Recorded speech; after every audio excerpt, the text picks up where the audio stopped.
Hello guys. तो अगर आपने वीडियो बिना स्किप किए देखी तो आई एम श्योर आपको कभी भी हियर लिसन वॉइस साउंड और कीप और पुट में कभी भी कोई भी कंफ्यूजन नहीं होगा।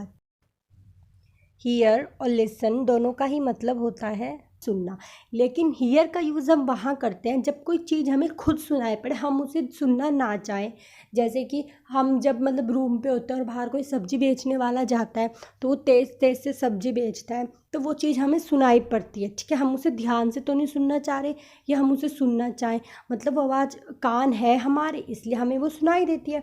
अब देखो, लिसन का मतलब होता है जब किसी चीज़ को हम खुद सुनना चाहें। ठीक है, जैसे हम कोई गाना सुनना चाहें या कोई मूवी देखे तो हम उसकी आवाज़ सुनना चाहें, वो हम खुद सुनना चाह रहे हैं, उसे कहते हैं हम लिसन।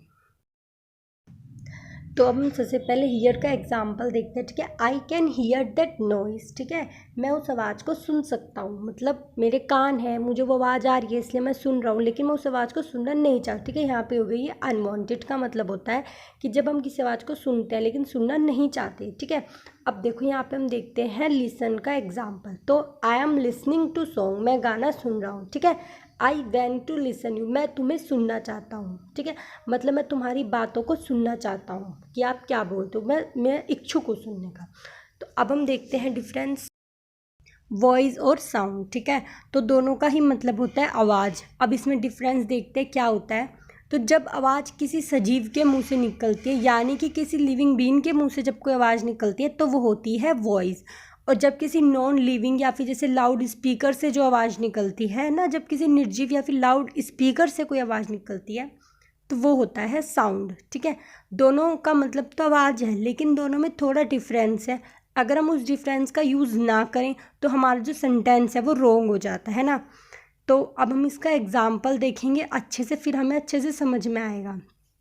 तो पहले हम देखते हैं वॉइस का example. Riya voice is sweet, जो रिया की आवाज़ है वो बहुत मीठी है, अच्छी है। तो जो रिया की आवाज़ है, जो रिया बोलेगी, तो रिया कौन है?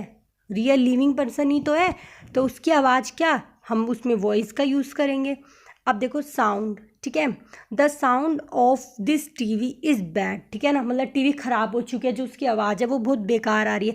तो हम यहाँ पे वॉइस का यूज़ तो नहीं करेंगे, किसका यूज़ करेंगे? साउंड का। क्यों? क्योंकि वो नॉन लिविंग है। ठीक है, सिंपल सा ये फ़र्क है। अब हम देखते हैं कीप और पुट में। ठीक है, डिफरेंस इसमें भी बहुत छोटा सा डिफरेंस है। वैसे तो कीप और पुट का मतलब क्या होता है? रखना, किसी चीज़ को रखना, है ना।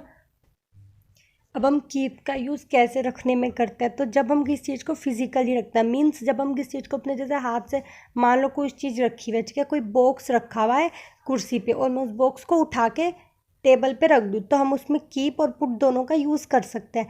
ठीक है, और एक चीज़ होता है नॉन फिजिकली रखना। जैसे कोई कहे कि भाई तुम मेरी बात को अपने तक रखना, मेरी बात को किसी को मत बता, तो वो भी तो रखना ही हो, अपनी किसी की बात को अपने तक रखना।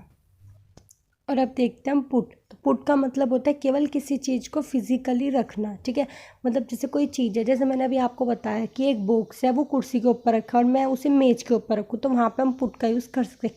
केवल फिजिकल के लिए इसका यूज़ किया जाता है। अब इसका एग्जाम्पल देखते हैं।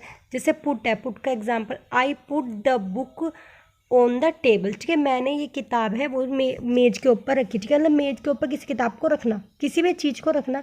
अब कीप का यूज़ है, where do you keep your clothes. ठीक है, तुम अपने कपड़े कहाँ रखते हो।